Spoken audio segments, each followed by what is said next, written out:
On the outside, you are capable, creative, high achieving, but on the inside, you're totally overwhelmed, feel like you're drowning, and like you are a walking disaster.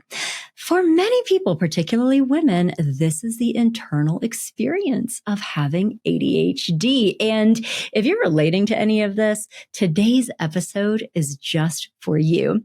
I'm your host, Dr. Lisa Marie Bobby. This is Love, Happiness, and Success. And with me today is none other than Shanna Pearson, ADHD coach to the stars. Important people come to her for ADHD advice, and now she's bringing it to you. And Shanna, thank you for being here. I'm so happy to be here. This is going to be fun. We're going to have a great time because I have ADHD and you have ADHD. So anything could happen. Who knows where this conversation will go? Many tangents are possible, but we're going to have fun because I think personally that is an ADHD superpower. We're definitely amazing at thinking outside the box. So Shanna, you are doing all kinds of amazing things with helping people manage ADHD, but I'm guessing that there is an origin story here. And I'm wondering if you could take us into that. You know, like was there a time before you connected some dots and figured things out? And if so, what was that like for you before you really understood or had language to understand like what was going on? Nobody talked about ADHD when I was growing up. I grew up in the 70s and 80s, and so when we were small, it was a boy problem, right? And problem was the big word. When I was in my 20s, I had the job of a lifetime. So I was one of the directors at this outdoor education center, and I used to basically take kids on hikes and all day long and overnights and wilderness backpacking trips, and it was so fun. And at the beginning, when the schools first got there, the teachers every week, because it was a new group of kids, the teachers would always take us aside and tell us who the problem kids were.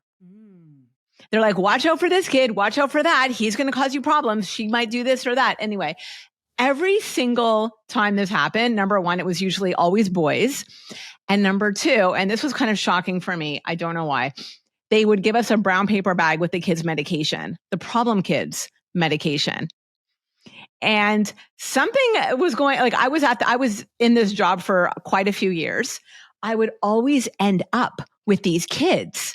And they would always end up in my group. And I think it was on purpose because I kind of realized that I was good with these highly rambunctious children.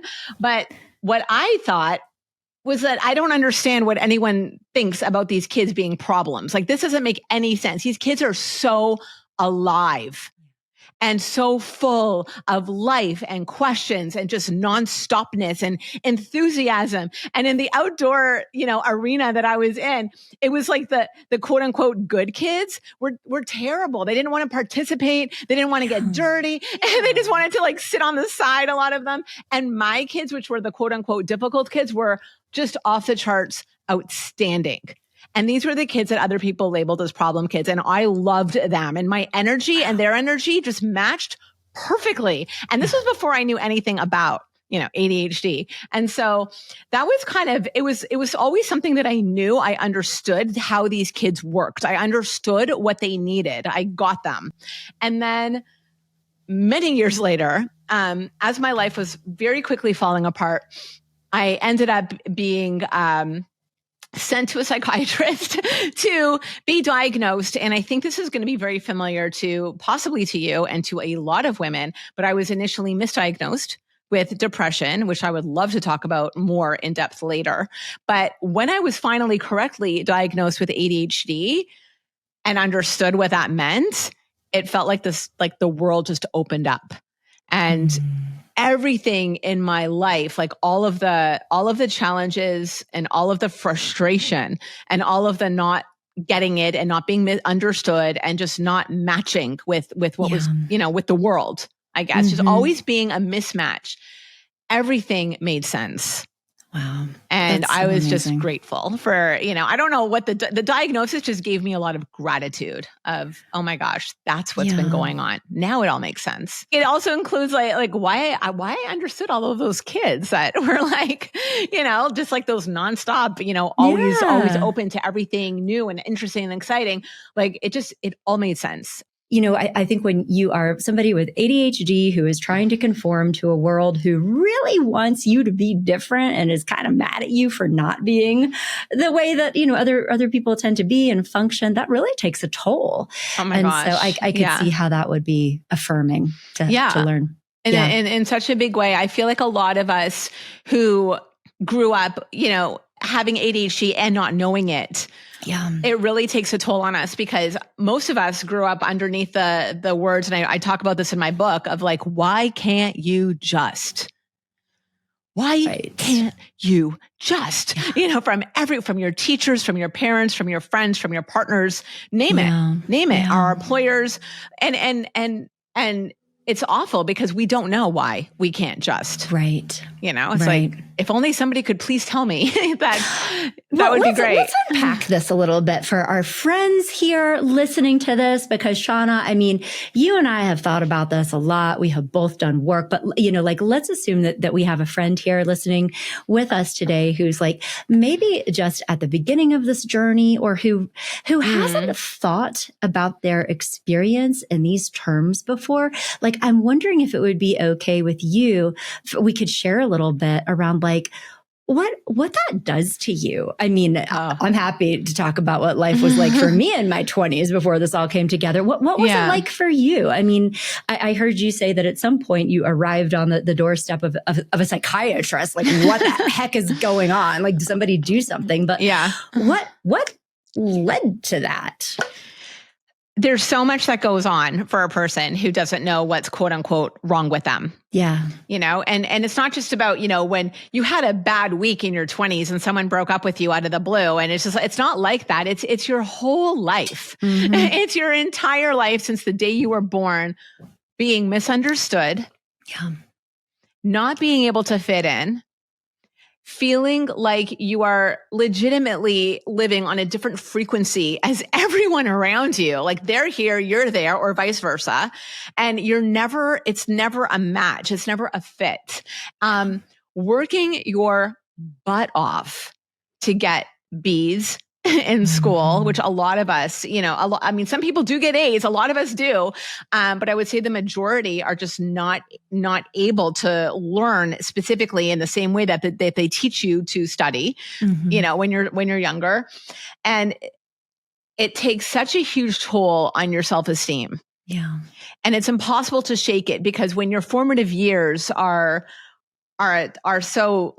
so mismatched between you and the world, and between you and your caregivers, and between you and your best friends and the people who care about you the most, and you're still not fitting in and you're still not being understood, you honestly go through life believing that you never will be understood. You never will fit in. And there's something very different about you in a not good way. Right. And internalizing this, what's wrong with me? Why can't I do what everybody wants me to do? Like, what is it about me? And that internalization, I think, of shame and feeling different, and like somebody's always upset with you for something, and there's a disconnect. Totally. You've always said the wrong thing. You're always getting in trouble. I got in trouble a lot, even though I was a very quiet kid. I was not a rambunctious kid. I was silent. They call it, when my kids were really small, it was called selective mutism. There was a girl in my daughter's class that never spoke. That was me, but they didn't have a label for it. I just never talked, and I did not know what was going on in class. I was zero problem because I was not disruptive. I didn't say anything.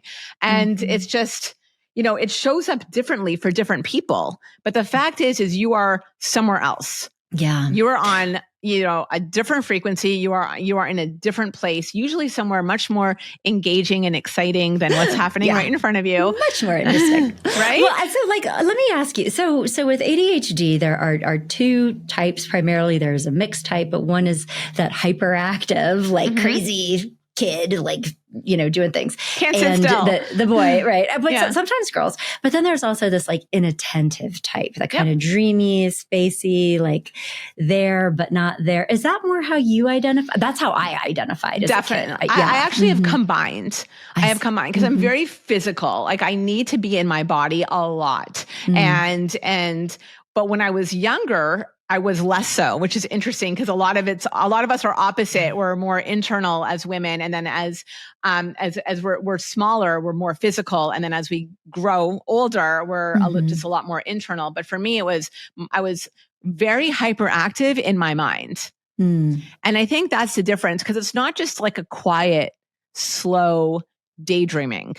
It is a very active, exciting, thrilling daydreaming. It is very active and I would call it very hyperactive, but very internal. And so that's the difference is that a lot of women are very, just caught up in their mind and it's constantly racing and we're constantly worrying and creating, scenarios that may or may not happen, but probably will because that would be much more interesting for our brain. Right. And then we're trying to come up with solutions in which obviously, then can create another problem that we need to internally solve. And it's just nonstop, very exciting. Yeah. Not very calm. No, it's very stressful. Well, yeah. And also I think that there, that can, I think, contribute to the sense of anxiety that, you're describing around, like, especially I know for me, just feeling like I wasn't able to manage my life very well, like opening mail, like like there, especially like moving into adulthood. And you talked about having kids. I know for me, when my, son was very young and I was still like getting through graduate school, I just got to a certain place where many balls were being dropped. And that was, in my early 30s and I still didn't have a diagnosis at that point. So I went for like a long time, but just getting to this point where you're like, what is wrong? Right. And that's when you went on a journey. It's so hard when you're a mom. It really is. Like that would have been horrible. I can imagine that being really hard for you because you're responsible for this child and you're dropping these balls and you don't know why. And so beyond all of the other, why can't you just that you probably heard growing up, you've got this incredible guilt because this is your child's like, it's really, really hard. So that's why it's important. That was like that was totally me also with my kids. It still is in some ways, but it's just, when you know what's going on, it's a game changer because, then you can obviously learn how to keep the balls not from dropping. But if you don't know that there's even, if you don't know what's going on, it's pretty much impossible because what works for one problem is not necessarily going to work for ADHD. That is the truth. Which is a big deal. And it's important. It's really important for women to know this because if you think something's not going well in your life and you go to your doctor, okay, and you tell your doctor, like, I'm really worried about my future. I'm dropping all these balls. I don't know. I can't keep it together. I don't know what the heck is wrong with me. I'm not feeling great about myself. They're going to give you, and you know this, I'm positive you know this, they're going to give you an assessment, right? And usually the assessment is for anxiety or depression. Have you ever gotten one of those, or do you know that it's like a common? I'm certainly familiar with the screening instruments. I don't know that they gave that to me when I rolled in. Back in the day, they will now. So it's almost standard now. There was actually an article in a major paper, I think it's like the Times, or where they talked about the overdiagnosis of anxiety because now it's just like a regular condition that we're worried about things, and now we have anxiety. But the problem is that for women who have ADHD, our symptoms, and you're going to relate to this. Can I show you? So they'll give you a clipboard, and on the clipboard has a screening, and sometimes it'll come on an iPad, but still most doctors will give it to you on a clipboard. The questions that they ask you for anxiety, it's called the GAD-7, are all symptoms for ADHD. Feeling nervous, not being able to stop worrying, trouble relaxing, being restless. It's hard to sit still, becoming easily annoyed or irritable. Like we're so impatient. A lot of us are like completely like, this is us feeling afraid that something bad might happen. This is anxiety, but this is also ADHD. Yeah. So a woman not being diagnosed with ADHD is going to answer like on the high scores, and she's going to be given an anti-anxiety medication. Right. Well, and it's the so same with confusing depression. because at the same time, somebody who does actually have an anxiety disorder is going to have problems focusing, in remembering things, in being present. And so an anxiety disorder will also mimic symptoms of ADHD, and so can depression. Right. So it really requires like some nuance in order to figure this out. Yes. And so there are also some ways of being able to understand what this is. What do you recommend to people who really want to get clear around what this is? Like, you know, what is the telltale difference 100%. between ADHD No, we have to, because they all overlap. ADHD, anxiety, and depression all overlap. And right now we're not really being automatically given screening tools for ADHD. We're not. So if you have ADHD, you will be screened for anxiety or depression. And then when you answer all the questions that it's going to say that you have anxiety or depression, you're going to be likely written a prescription for an anti-anxiety or antidepressant. And it's not going to help your ADHD, which is going to make you feel possibly worse. So I think it's really important for people to understand that if you have ADHD, especially for women, this is a big deal. If you have ADHD, you've very likely been living in almost, I don't want to say like debilitating, but somewhat paralyzing overwhelm. Yeah. And you're often in a state of overwhelm, and they don't ask you those questions on the anxiety or, you know, depression scales. And they don't even ask it on the ADHD assessment because it's mostly for men. So for women, if you relate to feeling overwhelmed all the time, and you relate to that feeling having been your experience for the majority of your life. There you go. Not just now, but like when you were in school and when you were a kid, or, you know, in your 20s or whatever, but it's always been your experience. That is something to look at. Yeah, definitely. That's something to look at. Yes, because, you know, people don't just develop ADHD at some point in their lives. It exists from forever. Childhood. There are these traits. And I will also just say that, just to provide people with information, there is a real difference between going to see a general practitioner physician versus sitting down with a psychologist. And so like when I was finally diagnosed, I spent several hours with a psychologist. We did a, you know, there's a type of intelligence test that does working memory. Processing speed is a big giveaway, doing the detailed history, but even some digital activities that can track like your memory and attention and ability to focus. And it is quite thorough. And it is also true that people who have ADHD can also have comorbid anxiety and sometimes depression because of what ADHD does to you. Absolutely. It makes you feel like scared because you aren't managing things and people are mad at you. And it makes you feel depressed because of that, like, what is wrong with me, right? Well, that's the whole problem. It really does require nuance. And I know that it can be difficult to connect with a psychologist in these moments, but if you have that ability, that could be a smart investment. I would highly recommend it. I want to highlight something you just said because I think it's important that everyone hears. It took a few hours. Yeah. I don't want anyone to miss that. My assessment also took a few hours. It took place over 2 days. It was like 3 hours and 3 hours. It was just like, and he wanted my report cards from when I was in kindergarten all the way up through, like, and we happened to have them, but he wanted my history. Yes. So if you're getting an assessment and it's taking 20 minutes, that is not a thorough assessment. It just isn't. So I think that's a really important point. A lot of women with ADHD, because of what it's done to our self-esteem, and because of the fact that we are legitimately existing on a different level and frequency and understanding as everyone else in our lives, and because of our history of really not feeling understood by anyone, and our need for relationship. Right. You know, we still need to feel close to people because we're human and we're women and we're emotional. Because of all of that, we do like in terms of we definitely show symptoms of depression. You can't not. You don't feel great about yourself. You feel disconnected. You feel alone. You feel like your life isn't working out and you don't know why. And it's very difficult because you're smart. You know you're quick. You know you get it on a certain level, and you know you understand things that a lot of people don't understand, and yet you just can't figure out how to make it in this world. And so, of course, you're going to be diagnosed with depression, and you may even be given medication for that, and it's not going to help your ADHD. Right. And so, and the management tools will help you on some level, but certainly not on the deeper level if what you've actually, what you're actually dealing with is ADHD. Yeah. So, okay. But I think there's hope, right? Because if you do get correctly diagnosed, if you have ADHD and then you have ADHD, I can promise you 100% that it's manageable.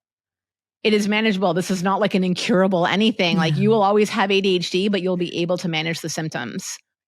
Well, let's talk a little bit more about that. So step one of this conversation is to get properly diagnosed. There's nuance there, but then you have that conversation and you walk out the door with that diagnosis. Now what? I mean, where would you recommend somebody even start figuring out how to manage themselves and their lives in a different way?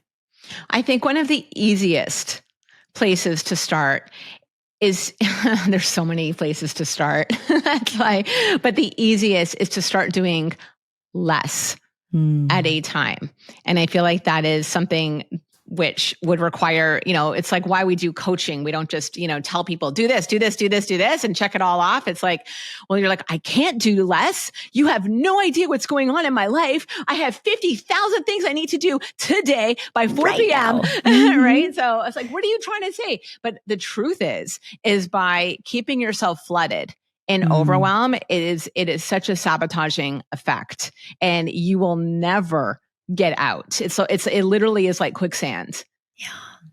That's so hard though, because I think the experience is that there are all of these ideas and it's difficult to prioritize things, that is literally one of the symptoms. So when you have people who are like, but I have to, like, how do you help them just get through the mental obstacle of being able to put something down that feels like everything's going to fall apart if I do that? I love, because when everything is in our head, as you know, we have a hard time compartmentalizing. Right? It's everything all at once right now. And so that is how it is in our brain. So by writing out in pen, not on your phone, not on a computer, but by writing it out with your hand, with a pen, what you have to do. And I'm not just saying make a to-do list. I'm saying like write out like the big things that are screaming in your brain. You will then be able to put boxes around them and see them as individual items, which is very important, and figure out which of these needs to get done yesterday, like which ones are actually urgent and the most important in terms of priorities, and which one, if they never happen, am I going to actually die or end up in the ICU? Which it sounds extreme, but when you have ADHD, that's how it feels. It feels this that way. Doesn't happen, I'm not going to be okay. Yeah. And I really need people to see by doing these, by writing things out, putting boxes around them and seeing like, if this isn't done, will I be okay? Am I going to end up in the hospital? Because I think something so extreme like that takes us out of our overflowing, nonstop, catastrophizing mindset. And it gives us a lot more objectivity, which is really important. And when you have that objectivity, it's at that point that it's easier to start prioritizing. Yeah.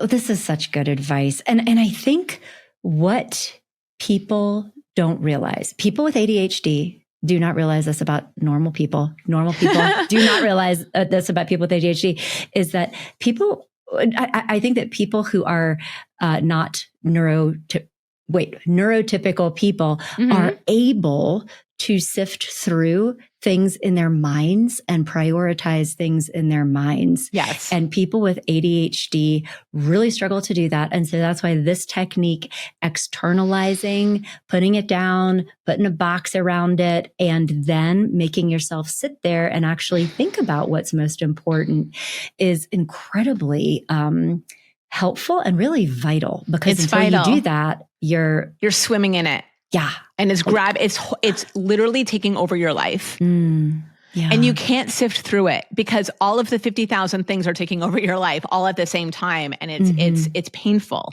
Yeah. So I don't want anyone to think, well, then nothing's important because nothing's going to actually put me in a hospital. But the point is to cut the emotional pain around the grip that these things all have on you at the same time. And so by doing that, it's basically cutting the cord of that pain and the intensity of it and allowing you to then prioritize. Yeah.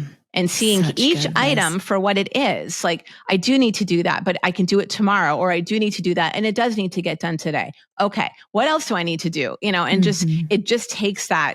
It takes the I don't know how to say it. I don't want to say angst, but it does take the pain away. Frenetic. I tried to explain to my husband, it's like that old game musical chairs, and then the music stops and there's one seat and like all the kids try to right? Is that it feels like I have one open chair and 75 thoughts all trying, like I only have one thing that I am able to do in a present moment.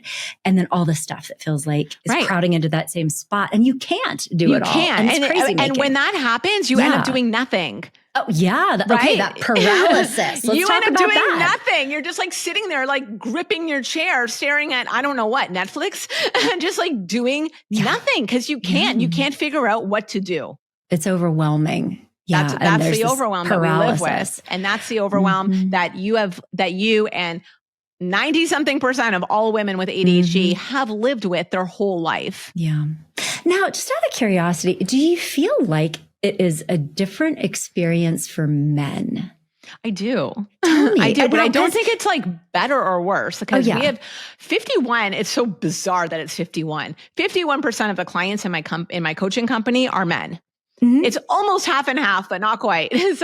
So they come here, and these are men who are on the outside. Many of them are quite successful in the term of what, society thinks of success. And they're in a lot of pain because it's almost like they can't focus on anything else outside of their work. The hyper focus thing is what they're doing. And they just stay glued into it because I don't know if it's like how men are raised in terms of, you have to provide. I feel like we're so past that at this stage. And yet there are so many 40, 50, 60-year-olds who are, that's their mission. And it's really because they also have a hard time compartmentalizing because they have ADHD. It is so hard for them to be able to remember anything that has to do with their relationship, birthdays, anniversaries, remembering to take the trash out, remembering to get something for their kid, remembering to show up for a game. It is so hard because those things are not screaming in their brain as like a survival tool, even though it is, even though it's like their whole family is dependent on their dad being present. Or what a woman is dependent on her, like her spouse being present. It's really hard for them. And I feel like they're trying so hard and they're not succeeding, and they feel like they're not succeeding in the most important areas of their life, which is awful. It's awful. Right. And heartbreaking in a way. And so I love, like in our coaching program, we always have spouses and family members join, if it's okay with the client, just so they understand what's going on for this person, just so they understand how hard they're trying. Right. I think that's so important. Yeah. It's really hard for them. And for women, I feel like for women, it's very different because first of all, a lot of us still don't know that we have ADHD. And for the men, a lot of them do know. So there's a big difference is the women just don't know what's going on. it also is, in terms of our executive functioning, we're trying to do so many things because women in general try to do so many different things. It's never been just about our career, ever. It's who we are in our relationships, who we are as friends, who we are as parents. It's like, you're the mom, whatever, gender women, like a person wants to identify with. If you're a mom, you're a mom. Right? Like that's a big deal. And then there's all that guilt, like what we were talking about before when you were talking about your son. And so there's so many different categories for us that we have to be superstars in. That's difficult. That's difficult to navigate. And so what do you do? And then as a woman, you're also faced with hormonal shifts that men are not faced with. And that's a game changer because estrogen, yeah. Don't even get me started really on this. It affects cognition. It does, and it affects your dopamine levels. So when you're going through perimenopause or menopause and your estrogen levels are dropping, your dopamine levels are dropping, and you already have lower levels of dopamine in your brain. So even if you're a woman with ADHD who's been able to, figure systems out or, just get by, when you're going through perimenopause or menopause and your dopamine levels are even lower, every system that you've created that's worked for you up until then effectively stops working. Wow. And that's really hard, which is why so many women now are being diagnosed later, like 50s and 60s, when they're going through these hormonal shifts, because it's literally like when everything just exploded in their life. Well, and then, so many women too, start struggling to sleep, and that has such an impact on the way that our brains work too. So it's like a convergence of things. It's true. Let's go deeper into some of that. But before we veer away too far, I'm also just thinking about the friend, Shanna, who might be listening to this right now, who may not herself have ADHD, but who is partnered with perhaps a man who's showing up in that hyper-focused, obsessive, can't turn it off kind of way. Are there any recommendations that you would have for somebody who's stuck in that space? Try this first. The way that you talked about for people who are in that overwhelm thing, just write the things down. Is there something that tends to help? People out of the obsession. This is going to sound super simplistic, but it is game changing. I can't wait to hear it. When you have a person, and I don't just want to say, I wanted to go away from the man thing because women do the exact same thing. Especially I can show up that way, honestly. Right. Yeah. Me too. Me too.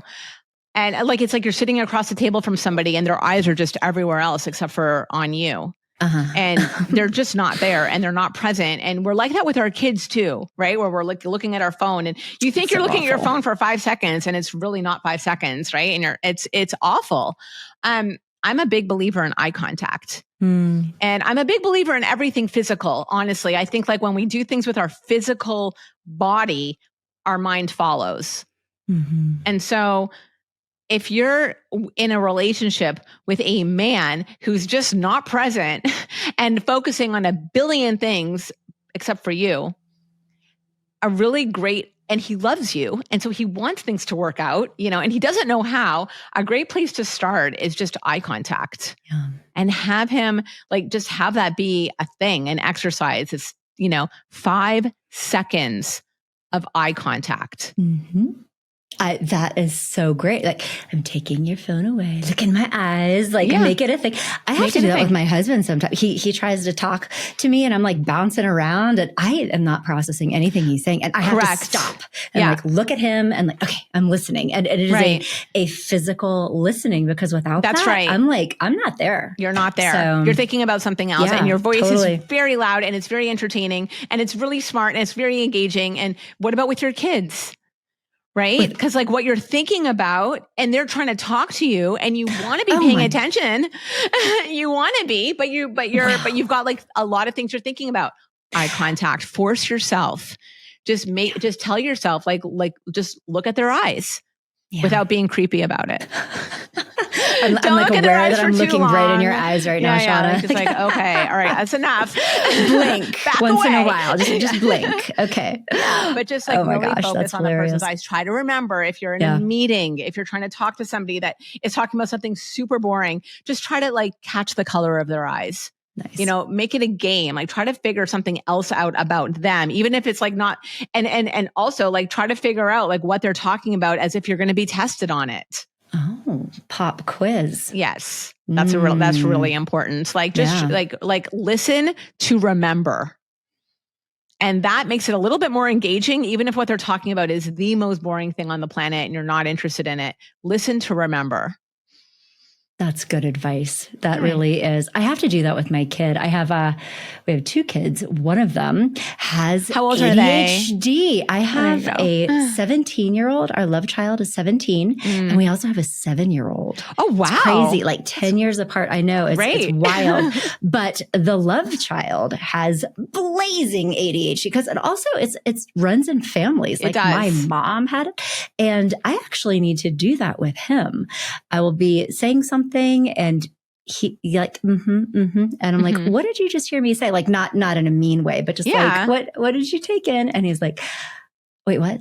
You know, because sorry, can you and repeat needing that? to like listen to understand. And you know, it's a thing at school. So so many good points. And I bet that your book is chock full of all these tips, the invisible ADHD. I literally took our coaching manual and I distilled it to like the tips and techniques that we use on our clients that have legitimately been proven to work year after year, you know, through worldwide pandemics and through, you know, God knows what, like crazy, like political situations when everyone's super distracted, this stuff works. And I put over 100 tools into my book because I'm not a writer. Okay. I'm not like, oh, I want to write like lots of books. So let me just focus on one tool at a time, like, or 5, or, you know, a lot of people do that. A lot of books are based on one idea, but I put so many tools into this book because I really just want everyone,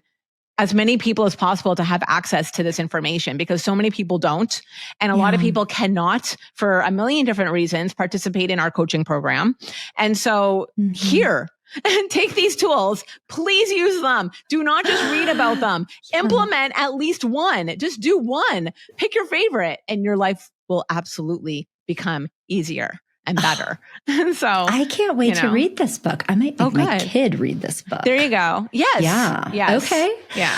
Well, so, and I don't know if you speak about this in your book or in your coaching program, but I hope you could share a little bit of your insight onto this other variable.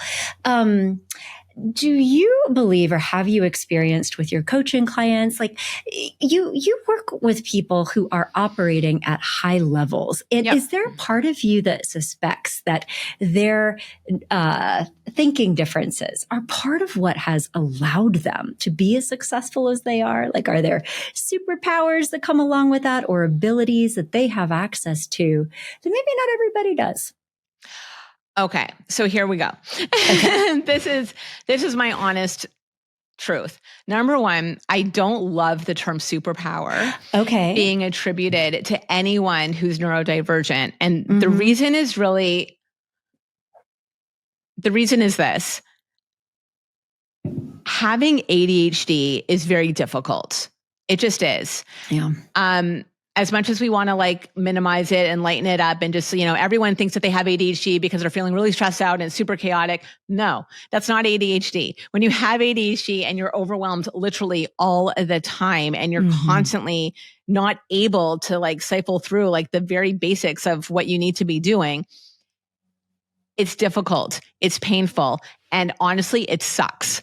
And so when we attribute the word superpower to ADHD, a lot of, and I've learned this through my clients as well as feeling it myself, a lot of people feel like we're not even living up to the superpower that we're supposed to have. I can't even do that right. I can't even have a superpower.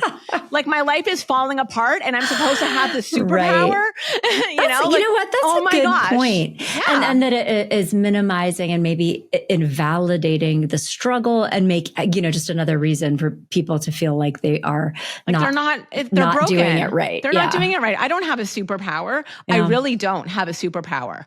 I've learned to manage a lot of my most challenging ADHD symptoms. That's it. That's all I've done. And our clients have learned to manage a lot of their most challenging ADHD symptoms. Now, I believe that our clients are superstars because of what they do in the world and where they're at and their intentions and their passion. And the people who I know who have ADHD, I just love them so much for who they are.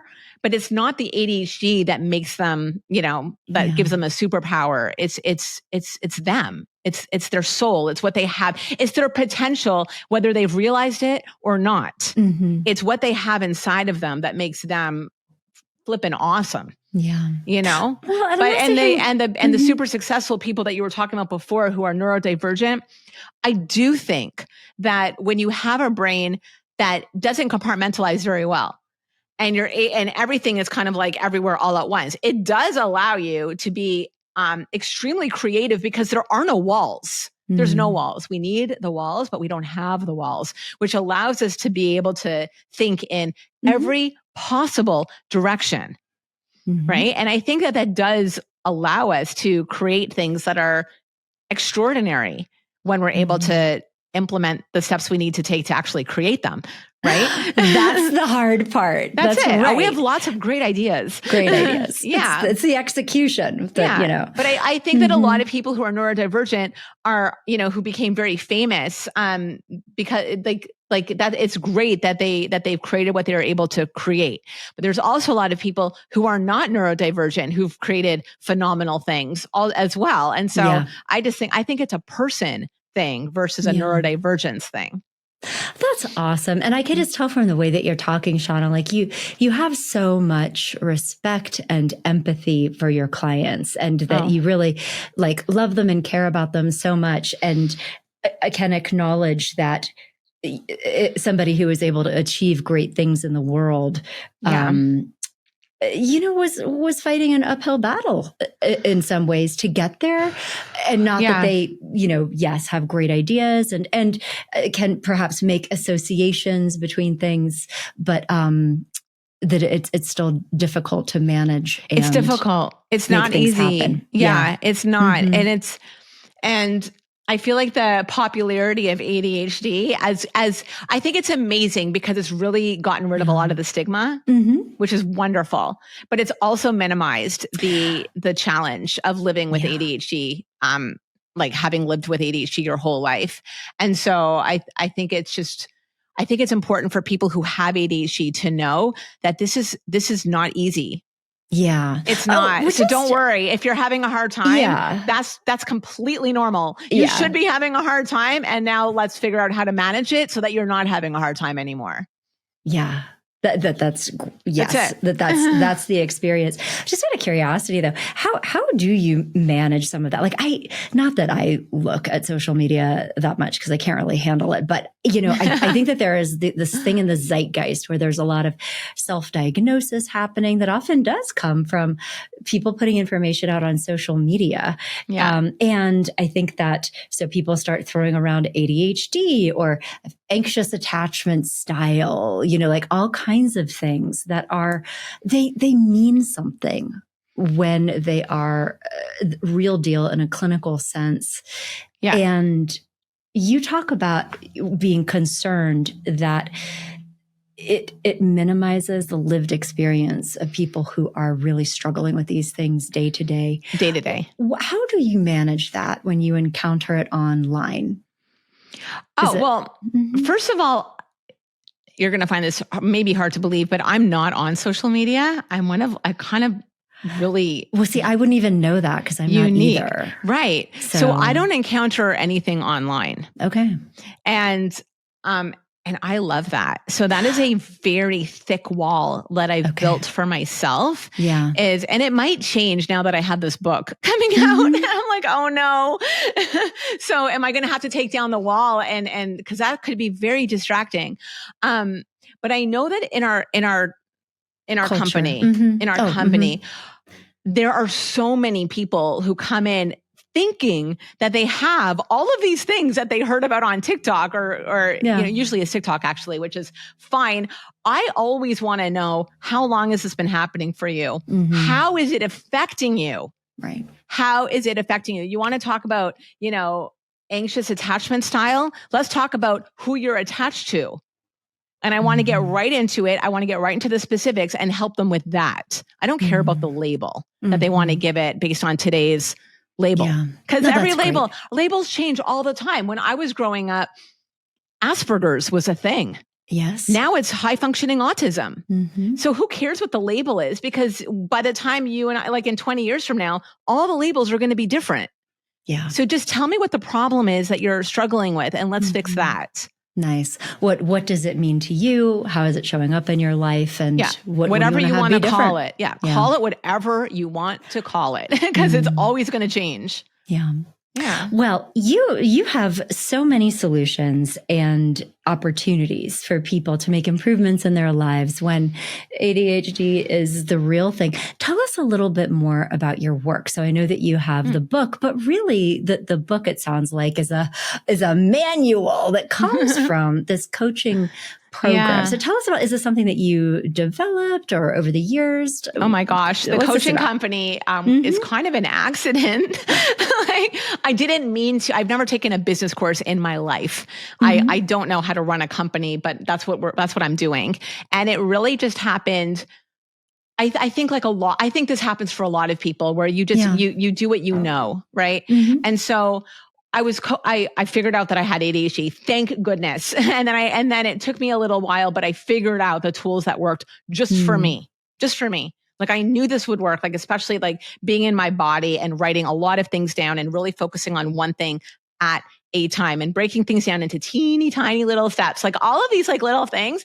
And I started, I was just getting better. And people, my friends who, as you probably know, are a lot like ourselves, like we tend to attract people who are like us. So my friends wanted, to learn what I was doing. And then I started getting clients and then, and then that was it. I was full. And then I had to start hiring another coach and teaching them absolutely everything I knew so that we could keep helping people. Because whatever I was doing was helping, but I couldn't just stop at the people I could help because that's such a little small amount of people. It's so limited. Yeah. It's so limited. And so, and here's the other thing. I didn't want to make it into a product. Because if you make something into a product, that could technically help millions and millions of people. Except what I was doing was so individualized. Yeah. It was impossible. I mean, you understand this because you're a therapist. Like I couldn't bottle it. And I still can't. Still can't. But I mean, the book is my first attempt, but otherwise it's so individualized what we do that your coaching would be so different than my coaching as a client if we were both clients. Right. Yeah. And so I had to train a coach and then we were just training other coaches and it was very organic. Right.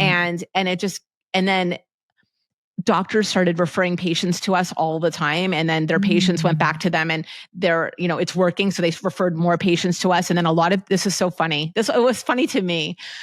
Some of the doctors that were our referral partners started becoming clients, which was so awesome. Like, can I get some of that? Yeah, no, that it was the coolest thing ever. The first time that happened, I'll never forget. I'm like, are you serious? Because they wanted to talk to me like privately and listen, I just want to know if I can do this. And then, but then it just started becoming like, it just grew and grew and grew. And so all I want to do, and it's a very bad business model because it's so individualized, right? You can scale it to a point, but you can't scale it like a business because it's just not like I don't want to. Yeah. I don't want to water it down. I want people to come here and honest to goodness, just change how they do things so that their life works beautifully. That's what I want. And then just like give them a big virtual hug and like send them on their beautiful way and have them like affect their families in great ways. Like just, and I can't figure out how to do that as like a product. So that's it. I just want to keep helping people one-on-one. Perfect. I mean, and it's just so beautiful, like your mission and the caring that goes into it, because I understand how it could be tempting to try to manualize these things, and everybody is so different. Yep. And so one thing did pop into my head when you were talking about doctors and those referrals. Do you have a stance on medication in conjunction with coaching? Totally. Yeah. Oh, yeah. I think medication is great when given in the right dose and the right medication in the right amount is awesome in conjunction with coaching, because, and this is a line I don't know if any listeners have ever heard me in any other forum before, but my line is this: medication helps you focus. It does not help you focus on the right things. Period. So you could take your medication and be super focused on organizing your kitchen cupboards for 6 hours straight, no problem whatsoever, and get absolutely nothing else done that day. And so it puts medication, like especially the stimulant medication, it literally puts blinders on you. And you just stay focused on whatever you happen to be looking at, even if you have like 3 important things that you need to do today. So I think coaching, that's why I say pills don't teach skills. Right? Because that's a great saying. Pills don't teach skills. They don't, but the pills are still fine. Like I have nothing against the medication, but they do not teach you the skills. And so then what do you do if you can't take the medication, or if there's a shortage where you live, which is totally the case for ADHD medication, or if you're pregnant and you can't take medication, you need the skills, and the skills will last your entire life. Like they don't expire, they don't go bad, they don't go out of production. They're just with you forever. They're not going to stop your heart. But also, like, I mean, if you have this like over-focusing, obsessive iteration of ADHD, taking medication might make that worse. It can amplify it. It can, and it does for some people. One thing I've learned over time is that a lot of people are initially given a dose that's higher than what they need, and that's why people feel like zombies. I see. So you hear that a lot, right? Like I took this medication and I felt like such a zombie. But the truth is that if you cut that dose in half, most likely you won't feel like a zombie and you'll just be able to focus. And then you have to learn about, what to focus on, how to prioritize, all of that good stuff, how to move forward in your life. Oh, but there's so much to learn, Shanna. Yes. And, you have so much wisdom to share. So obviously the book, which is coming out right around the time we release Invisible ADHD. And now I'm called Invisible because it's not always obvious. It's women. Not obvious. There's number one, ADHD for women, because we tend to be on the quieter, less obvious side of it. We are invisible, but also we feel invisible. The ADHD is invisible and we feel invisible and very, like I was saying before, misunderstood by everyone. So there's a couple of reasons for that title. Well, that's going to be widely available here in a second. And then how would people learn more about you and your coaching program and maybe get involved with that? Is there a best way to contact? You're not on social media. I'm not on social media. Send a passenger pigeon. I mean, there might be a way to find me on social media eventually, but for now, it's very easy. ADHDcoaching.com. Okay. That's my company. Enough. That's where you'll find us. That's where you will get the best care in the world. We do not let you go. We are like on you. We're all over. It's like, it's virtual, but we're like on you. Like, I'm going to be checking in with you and I'm going to be making sure you're doing what you said. I'm going to require proof that you're doing what you say, which is so cool. That is so good. No, I love it. That's like next level, because the follow through thing is really important. It's number one, because you can say anything you want to say during a session and you can promise me to the hills that you're going to do exactly what you say you're going to do. And then you're going to leave and you're going to get a phone call and get completely distracted and go home. And like that session is just gone, boom. So we are on you. Amazing. And I love that we do that, because there's a tremendous amount of love in what we do. And I it's like top down, right? Like I love our clients. I love my coaches and everyone feels it. And all the clients will tell you, like they know that we're there for them 100%. And there's nothing automated. That's why it's a bad business model. Don't ever do this. But there's nothing automated about our program. I know exactly what you're talking about. It's true, right? Yeah, you get it. So, imagine if there were like 50 of you and you had all of these clients, like how are you, but it has to be individualized. Yeah. It has to, because everyone's got their own story and everyone's got their own pain points and their own goals and their own obstacles. Right. And it's different for everyone. And it's beautiful to be able to cut through all of it and just get people, like break them free. So you do that clients, also. Yes, I do. Yes, and you do. I can attest to the fact it's a terrible business. Don't do right? it. I know. But yet, you love it, right? You love this. It's such a joy to be able to work with people, especially couples. Yeah, that's so good. Oh, we didn't even talk about relationships. That'll be a part 2. Well, you'll have to come back and we will have more fun. But thank you so much just for sharing, your perspective and your advice, but also the love with our people here today. And it sounds like you're up to really great things, and I appreciate you. Oh, thanks, Lisa. I appreciate you too. I really do. I love what you're doing. Thank you. Thank you.